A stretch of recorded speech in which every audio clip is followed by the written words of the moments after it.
Hey folks, this is Ray from DCRaymaker.com. Today I've got Garmin's new Vivoactive HR watch. So this is their second edition of the Vivoactive. This one has the optical heart rate sensor on the back, the Garmin Elevate optical heart rate sensor. Now it's a little bit thicker than the existing Vivoactive, but it's also a bit skinnier too, so you kind of trade one angle for different. It is touchscreen, just like the last one, so I can swipe through my different widgets here. You can see my steps for the day, the different activities I have.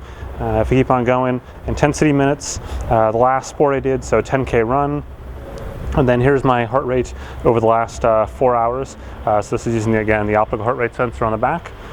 So if I go ahead and I keep on swiping there, I'm back to the main page right here, and what I'll do is I'll move out of the way of this car, and I'll go ahead and I'll just simply press the start button there to get into the app menus. And at this point I can choose the different activity I want, activity type.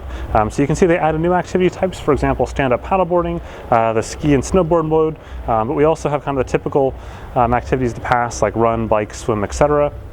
And I can add more at the bottom there if I want to as well. For example, add new and choose different ones. So go ahead and go back. I'm going to choose run just to show you that. And then it's going to go ahead and it's going to try to acquire GPS, which will be a bit challenging given I'm next to a alleyway here. But you can see it actually does find GPS. Impressive. So I'm going to go ahead and then change my data screens there so I can swipe through those. Now you have 3 different fields per page, and you have 3 pages you can customize.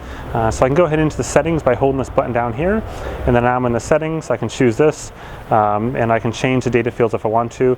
These are just the generic settings. I can also pair sensors. So just like in the past, you can add a heart rate strap, a foot pod. All those are available here. So if I go into add new, I can choose different sensor types, even a tempi sensor. Continue on back. We've got some base navigation, so I can go ahead and do a save location if I want to. I can save this for later on, and then I can also look at my existing save locations here as well. So if I go back one more time, I'll go into history, and then I'll look at my run that I did a little bit ago there. So there is my basic metrics. So I have my distance, 10K, 6.22 miles, and I can go ahead and swipe down to get different metrics. So max heart rate, average heart rate, ascent, descent, and so on. So that's just a quick look at the Vivoactive HR. Stay tuned over the next little while, and we'll go ahead and dig into a bit more.